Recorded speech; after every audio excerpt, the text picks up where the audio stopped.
ये एक pilot project है इंडियन फर्टिलिटी सोसाइटी का, जो पायलट प्रोजेक्ट का नाम है संजीवनी। ये हमने ये project all over India start किया है। आज के दिन में हमने क्यों स्टार्ट किया, क्योंकि 25 जो जुलाई है ये वर्ल्ड IVF डे है। इस दिन पहला IVF बेबी लुइस ब्राउन जना है।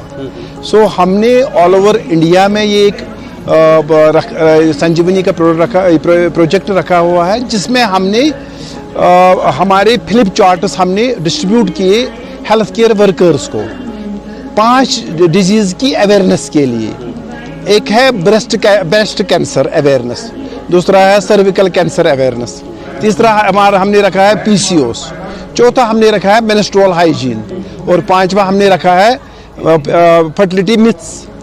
तो ये हमने क्यों रखा है ये चीज़ें? हमारे में अगर हम देखा जाएगा जो हमारी रूरल सोसाइटीज़ है, हमने अर्बन इलाकों में नहीं रखा है, सिटीज़ में नहीं रखा है, टाउन्स में नहीं रखा है। हमने ये स्टार्ट किया अभी पहले फेज़ में 6 स्टेट्स में। हमने महाराष्ट्र में स्टार्ट किया।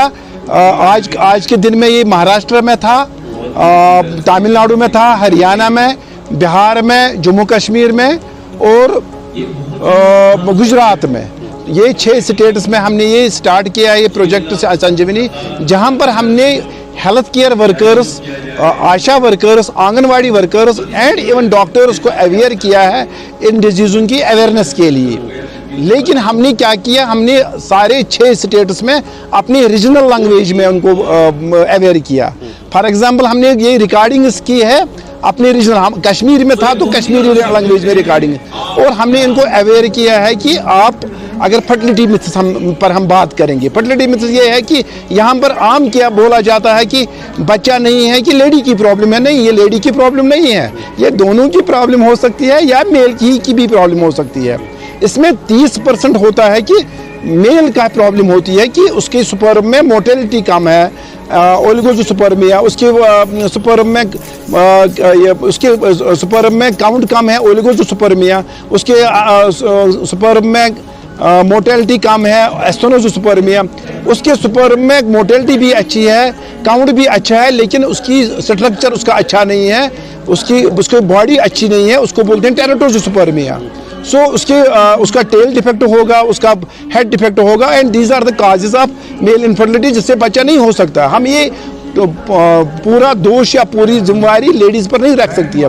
30% ऐसे लोग हैं जिनमें मेल की प्रॉब्लम होती है, 30% ऐसे लोग होते हैं जिसमें फीमेल की भी प्रॉब्लम होती है, उसके ट्यूब्स बंद हो, उसके PCO हो, उसका एंडोमेट्रियोसिस हो, जिसकी वजह से ताखीर हो जाता बच्चा लगने में, और 20% ऐसे होते हैं कि दोनों को प्रॉब्लम होती है, और 20% ऐसा है कि अनएक्सप्लेन्ड इनफर्टिलिटी उनको बोलते हैं। अब हमारा ये है कि हमें राइट टाइम पर इनको रेफर करना चाहिए। हम अगर इनको कंटिन्यूसली स्टिमुलेशन दिया करेंगे, हम मैक्सिमम अगर लड़की 35 से कम होगी, हम उसको 1 साल तक इलाज कर सकते हैं बच्चा के लिए। अगर 1 साल में उसका बच्चा नहीं होगा, we have to think that it is an infertility, इसको बच्चा नहीं है, हमें इसको इनफर्टिलिटी सेंटर में भेजना है, इसलिए ताकि वहाँ इसको देखा जाएगा कि काज ऑफ इनफर्टिलिटी क्या है। अगर इसकी एज 35 से ऊपर होगा, देखा गया है कि हमें 6 महीने ही वेट करना है। अगर 6 महीने में बच्चा नहीं बनेगा, हमें उसको इनफर्टिलिटी सेंटर में भेजना है, ताकि उसको अर्ली स्टेज में IVF हो सकता है। What is IVF? ये असिस्टेड रिप्रोडक्शन है, ये अपना बच्चा है, हलाल बच्चा है कुरान और सुन्नत के मुताबिक। जब हम प्रमोट करते हैं असिस्टेड नॉर्मल डिलीवरी से असिस्टेड डिलीवरी, अगर हम देखेंगे हम सब लोग जो यहाँ पर है, हम सब नॉर्मल डिलीवरी में जने हो गए। अभी 70% 60 to 70% असिस्टेड डिलीवरी होती है। वो क्या होता है? मदद करना डिलीवरी में, छोटा ऑपरेशन या बड़ा ऑपरेशन, LHCS और एपिज़ोटमी, सेम तरीके से ये असिस्टेड रिप्रोडक्शन है।